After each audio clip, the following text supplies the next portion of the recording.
Welcome to the Heal With Us podcast. This is a special episode on domestic violence. I'm one of your hosts, Anedi Eme-Akwari. And I'm Ufuoma and Eboni. Thank you so much for joining us for this special episode. And today we have two amazing ladies, Dr. Anedi and Shay. They'll be joining us for this conversation. So if you could quickly introduce yourself.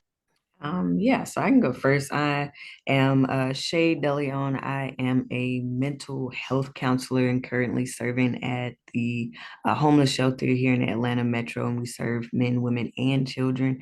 And I am a firm believer in Christ. I've been married to my husband now of 8 years, but I just love serving in the capacity, that God and the calling that God has had me as a counselor. Thank you. My name is Anedi Eme-Akwari, and I am a child of God, woman of God, friend of God, and a friend of every person who is on that road and journey to healing and being whole. Awesome. I must mention I'm also a physician. That's not one of the credentials I wanted to put forward, but I am. Awesome. Thank you so much, both of you, for being here with us and sharing. So we're going to kick it off and jump into just the beginning of it, just to get some idea of what exactly is domestic violence. I know we're here talking about domestic violence, but Shay, could you give us some insight on a little bit about what exactly you think domestic violence is for those who... Yeah, absolutely. And so domestic violence is going to be any pattern of abusive behavior that a person would experience from their intimate partner, and that can be or it is within the home, and it's in a position of trying to gain power or control over their other intimate partner. And so it can be experienced in their multiple ways or I would say multiple types of domestic violence. So, but yeah.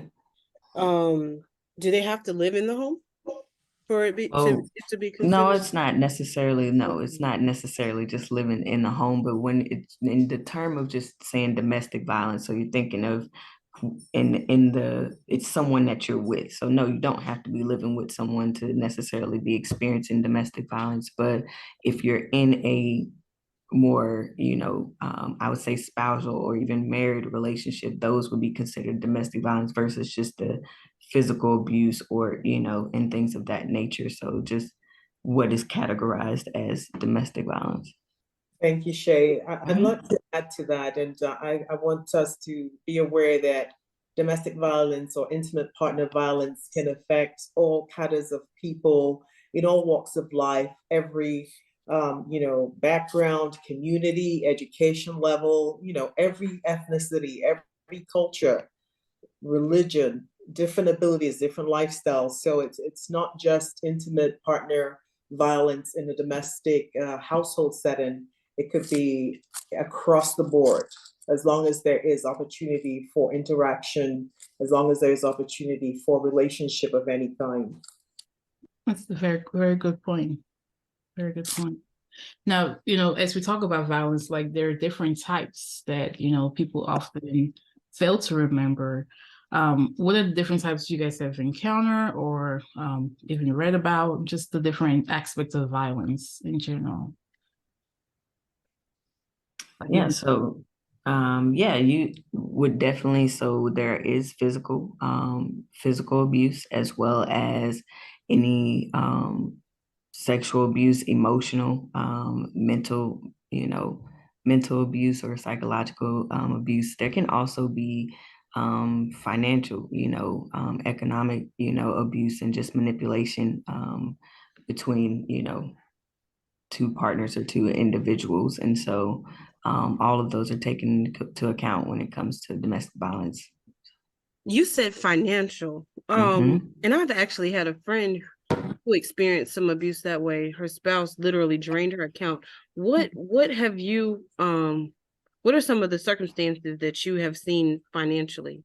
Yeah, so I've definitely worked with women who've just shared that under their partner trying to take the control or just maintaining control and depleting them of any resources, that they would either give them access to accounts, and it's, like keeping them confined and they're not having access to even go to a bank or even trying to manage things online. And so that would, if they're not a breadwinner or they're being, held to more of a, I would say, a role of just being in the home and taking care of the home, then not being able to have those financial resources to even take care of just, their needs and having access to that. So that can definitely be a way of experience of domestic violence. Another one I always think that may not be captured more of recent immigration status abuse, like, using that power that you have to restrict and limit someone from attaining, like, what their desire, what they're trying to work towards. Even in addition to sexual abuse, emotional abuse, like all of that kind of fall into the idea of domestic violence, because we focus so much on the physical, and not to discount that, but I think, taking the layers to see different levels of it is quite important. Absolutely. Absolutely. Yeah. And I agree with what you're saying. I think all of the different kinds of violence actually just culminate ultimately in the physical abuse, because there are different layers of abuse and different layers of how people can be mistreated in relationships. And, the thing about it is that the most abusive partners don't actually look or sound like they are abusers. They may be well packaged together individuals who are educated, who are respected in the community, who actually have, professions and are white collar workers. When we bring up the picture of somebody who is, a perpetrator of intimate violence, we always think of somebody who's, a drunkard or irresponsible or on drugs or any of those kind of things, as, one of the stereotypes. But there is a lot of that going on within the professional circles, where they don't look like it. They might be the most charming, intelligent, charismatic individuals. Obviously, they have something going, for them that attracted, their partners in the first place. Yeah. Yeah. Sure. And that's the part that I don't want to say scares me, but I'm very protective of my loved ones, right? And being someone who, I would hate to see that. I would hate to hear that or see that of someone that I loved and cared about. And you saying, the perpetrator could be someone, that you wouldn't know, you wouldn't even think about. And so I think that's the reason, one, why we're having this conversation, and good for us to stay vigilant and always be an open door for people to come to for rescue. So with that said, Anedi, could you kind of describe some of your experience? I know you are you like to use the word survivor, and I do too. You are a domestic violence survivor. Could you share a little bit about your experience and the type of abuse you experienced? Sure, I'll be glad to. I think the first time I came across intimate partner violence was when I was on call. I was working in North Carolina in the early 2000s, before I came to Georgia. And when you're on call in that county, you are the county's medical examiner. So on one of those nights, I was called out to the home of a person, and it was a murder scene. And the perpetrator of the murder was a woman who had been physically, and domestically assaulted and, abused. She was a victim of intimate partner violence. And when I came to the scene, it was, one of the most horrendous things that you can imagine. It was bloody everywhere. And I could remember that the victim still had the chains that he was using to beat his partner still wrapped around his hands, even in death. And she shot him. So that was the first, gory description of domestic violence I came across, in my profession, face to face. And that, unfortunately, that the man who had been the perpetrator, he did not, survive that incident. But the next time that I unfortunately faced it was, also again in practice, seeing patients and learning to recognize the signs of domestic violence. I never knew that at any point in time that I would be experiencing it or trying to heal from it, and I'm just, thankful to God that, I am one of the people who did survive and who could tell the story. As we were getting ready for this, I had many runs to the bathroom. My IBS kicked in, and I had some level of anxiety. I think as women, we really try to compartmentalize trauma, especially, and package it up and make it look pretty and keep it somewhere while we continue the business of living. But the fact of the matter is that 1 in 4 women, especially who are colored, experience domestic violence of some kind in their lifetime.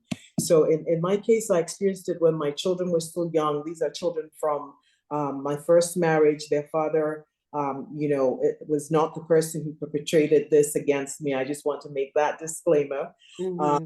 So I was in a different relationship with another young man who met me, as a single mother with, 3 young children. I think my youngest was probably he was in middle school, maybe about, 11 or so. And, initially he was, somebody who's very charismatic, very well put together, seemed to be very smart, intelligent, was working with real estate and seemed to be doing, well, at least from what I could see peripherally. And so it was, he was charmed his way literally into all of our lives, and the children, really responded to the, his time, because, he would take them to movies and bowling and do some things with them that I, as a single mother, didn't have the ability to do at the time because of, my work schedule. So make a long story short, I think the violence started more as emotional abuse and psychological abuse and beating you down and gaslighting, making you feel like you were worthless, you were, that you needed them to, add value to your life. And, like something was missing before they came along, which, something was missing, but it wasn't, what they were providing. So yeah, to make a long story short, there was, I think I experienced it in every single form, really. And it all that culminated into physical, violence. And every day you don't know if you're going to wake up with Mr. Jekyll or Mr. Hyde, because we were all walking on eggshells. There was so much tension within the household. And, I think that desire to control, to manipulate, and that desire to not be crossed and to never be questioned and to present themselves as, some kind of demigod that everybody should sort of, worship and bow down to. I think that was the persona that this person came with. And, got introduced to, before this time, they got introduced to my family and, expressed their intentions to, to marry me, etc., and all of those kind of things. But during that time, I think it was the time that the recession came and the real estate market crashed. And so they were no longer doing as well as they could have, based on, that real estate crash and recession. And so, as we had already, talked about getting married and, talked about different things like that, we came together, as a household. And that was the worst mistake that I made, because I brought this person into the safe space, the only safe space that my children and I had. And, it became a very toxic environment. So one of the things that I noticed that started happening right away was, apart from the emotional abuse and name calling, was that desire to have me isolated and separated from every person who could speak into my life, every person who had influence in my life, every person who cared about me or who I cared about. And that was with family members, with one or two close friends, because I don't have a whole lot of friends, and also tried to separate me from my church and my pastors as well. And so so we were doing, we kind of, we're trying to respect this person and trying to, honor him as the man. And it didn't stop there. It was like the more you gave, the more he wanted. The more you gave, the more he wanted.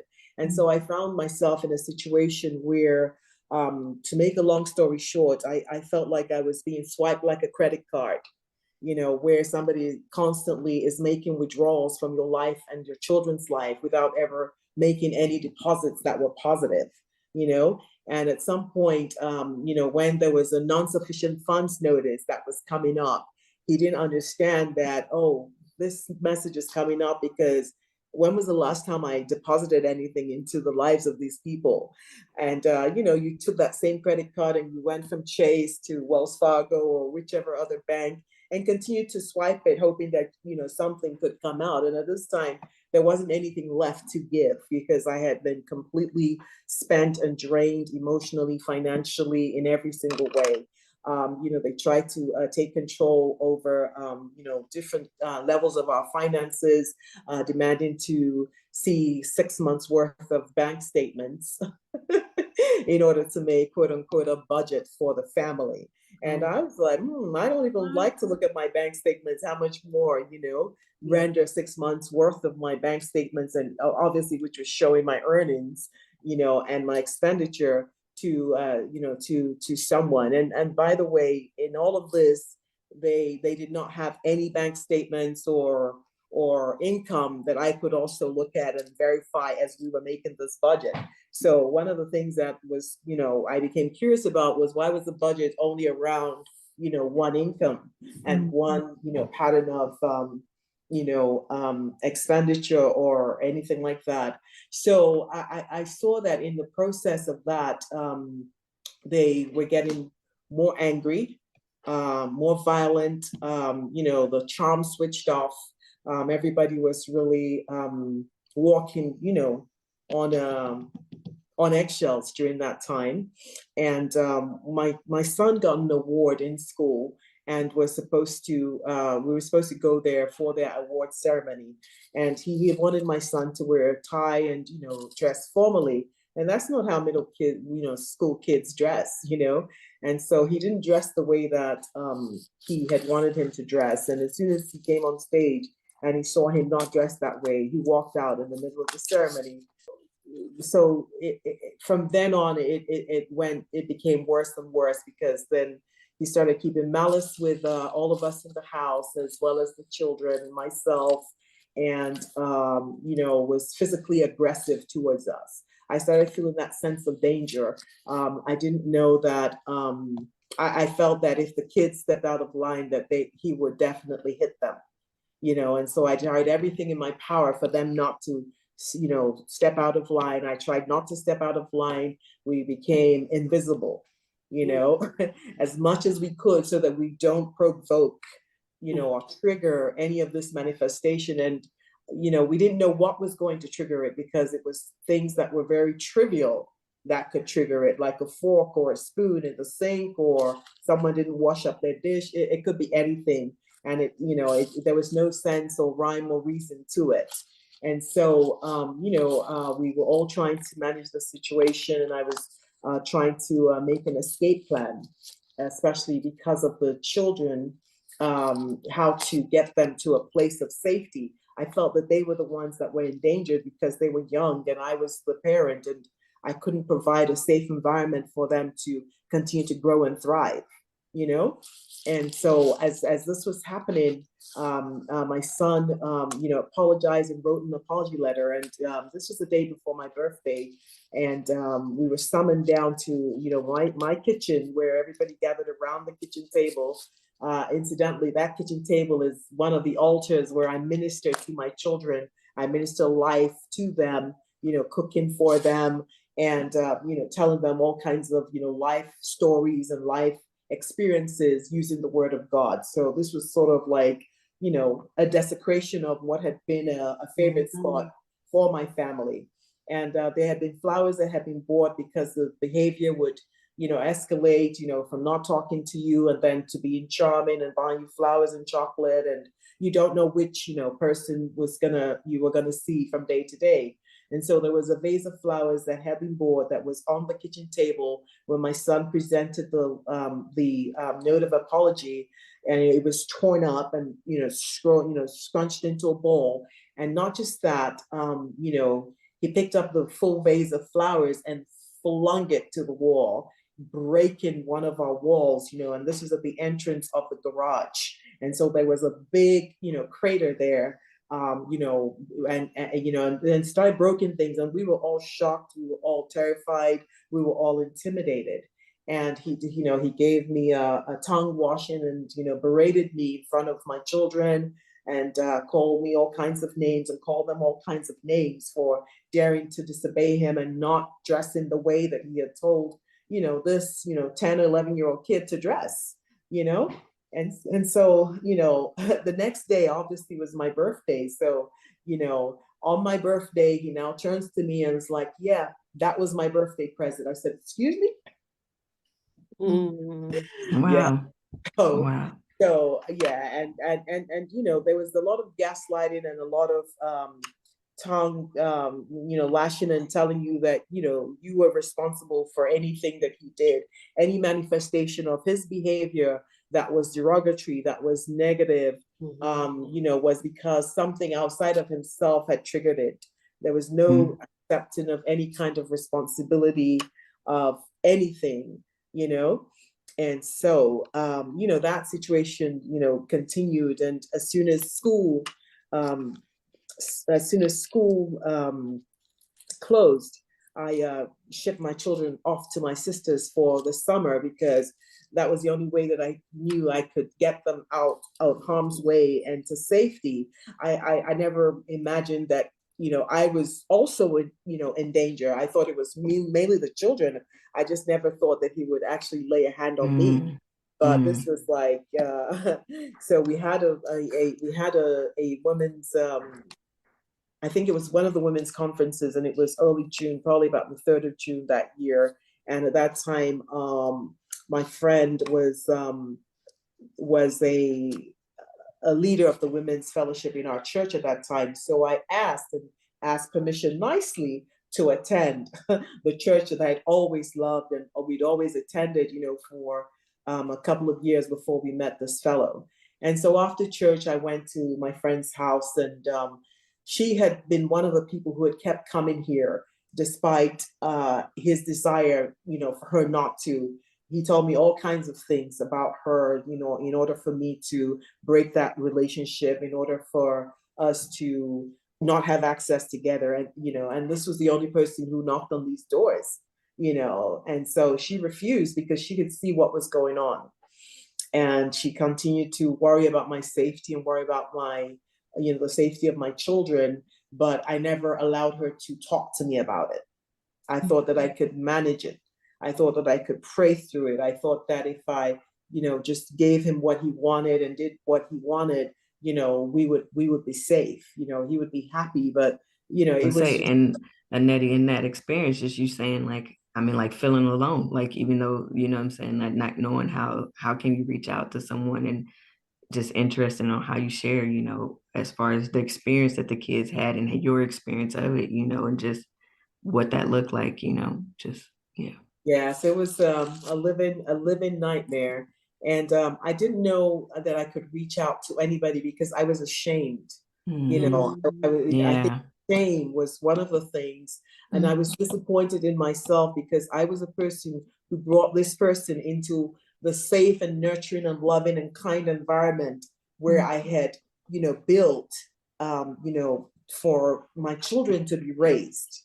Do you see what I'm saying? Yeah, So absolutely. I felt responsible. So anything that happened to them, how they performed in school, how they were doing socially during that time, it was all on me, and so I had that feeling of guilt. And of course, because you had already had a trauma and you'd already had a failed relationship before, there wasn't really the last thing I wanted to do was come and start complaining like, oh, this one too, Just that urge to want to make it work, want to make it work.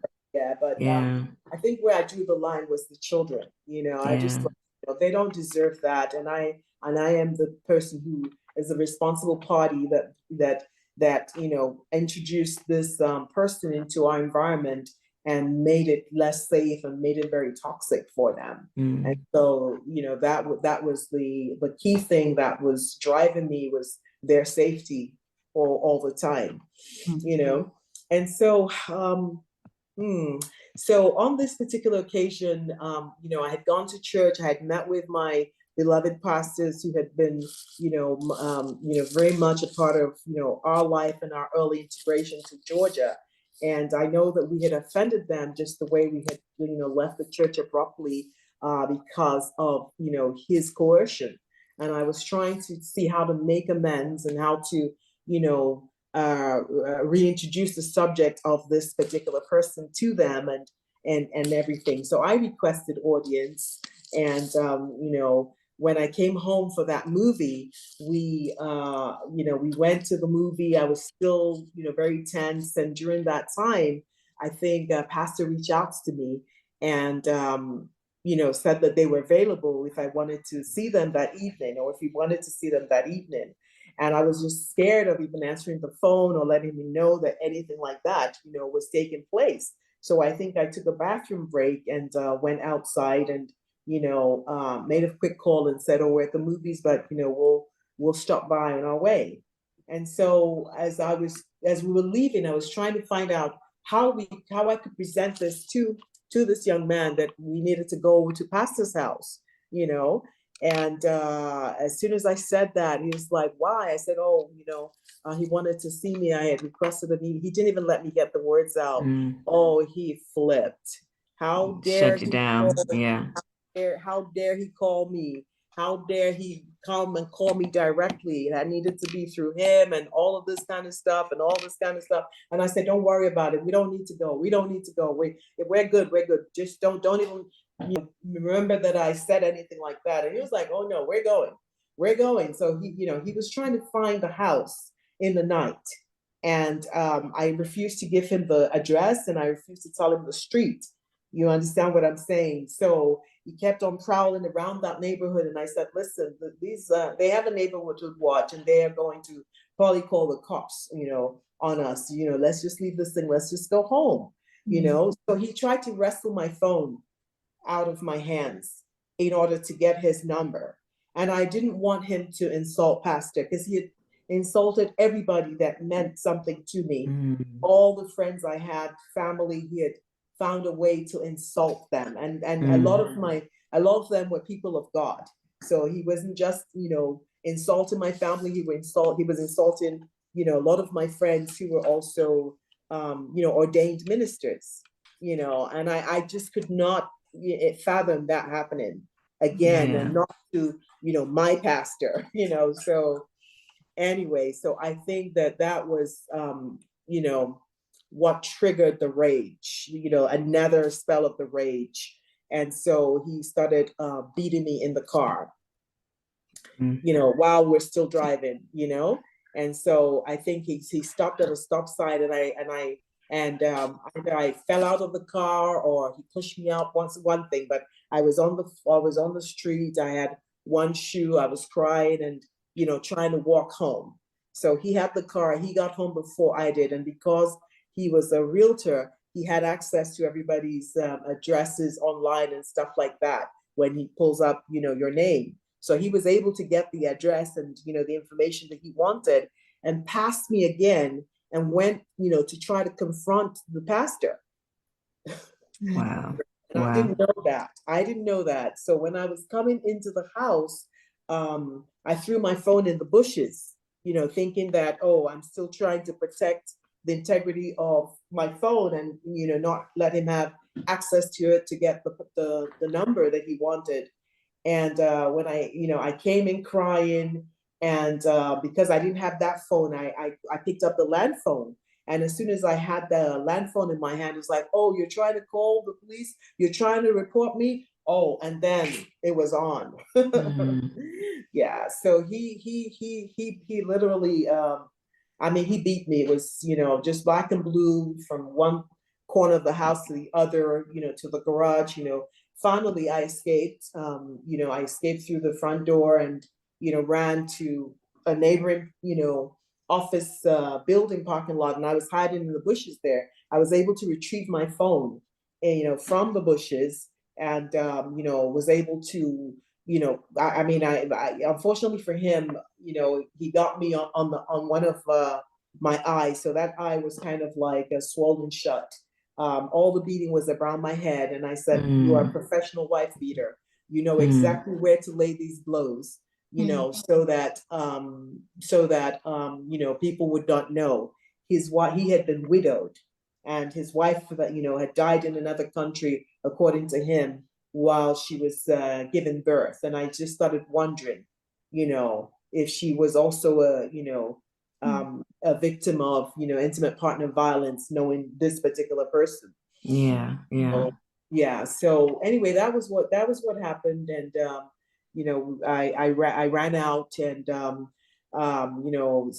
called pastor, and I also called my the one friend that I did have in town who was aware of what was going on, and immediately she was able to find where I was, because I didn't know where I was. And I told her I was just in the parking lot near the house, and she was able to find me and took me, and she wanted to take me to her house, and I said, oh, please don't. That's the first place he's going to come look for me, and stuff like that. So we were able to arrange escape, and spent the night in a hotel. And it was interesting what happened in the hotel, because I felt everybody around me was very angry and wanted to have him reported and all of this kind of things, and wanted me to call the police. But I just felt so sorry for him. For some reason, there was just something deep inside of me that just made me start interceding for him. And I said, God, just have mercy on his soul. I said, you dared to touch the Lord's anointed. You dared to lay a finger on me. There are consequences for this. There are consequences that you can't even imagine, because I knew who I was in Christ. Do you understand what I'm saying? Yes. Spiritually was the thing, the word of God was what kept me going. Every time I would pray and every time I would open the word, I would, there would be something there that was comforting to me, that was, would encourage me. You understand what I'm saying? And so I continue to use it as my weapon of healing, and my weapon of, defense, and my weapon to, protect my children. And I said, Lord, I can always go to the, when my heart is overwhelmed, and it's overwhelmed in this situation, I can always go to the rock that is higher than me. You understand? Yes. And things like that. And so I went constantly. Believe me, I was just, that was the only thing that I had, I said, you can take away everything else from me, but you cannot take my love for God, the word, my relationship with God. You cannot take that away. Yeah. So powerful. Wow. Yeah, so powerful. Yeah. You touched on so much. We had all these questions, and you hit them all. I want to ask one thing though. Would you say that it's important to have a support system? Oh, without any doubt, it is. It is important to have a support system. And as a woman, I think it doesn't require a whole crowd. You just need a few good women. I'm telling you, I'm the oldest of several children, and I have 4 sisters, and they were a wonderful support for me as well. And I have, 1 or 2 girlfriends, that are stationed, in different parts of the world. And, as well as, our church and our pastors and the support there. And all it took was a few good women. I mean, they were the ones that made the difference between, they were my Prozac. If I didn't have those people, if I didn't have that kind of support from the church, from the word, from my family, from my children, I would have been on this Zach, the other Zach, all kinds of Zachs as antidepressants or something. But, there was something that just, kept me going, was that the unconditional love, and seeing that my friends and family and church had seen different versions of me, broken and, trying to heal, and broken again, and, crushed and smashed and beaten. And they had been able to love me through each of those versions. We'll have more with Dr. Anedi and Shay in part 2 of Heal With Us on domestic violence. Thank you for listening. To reach us with questions or comments, email us at healwithus@atlantatreatmentcenter.org.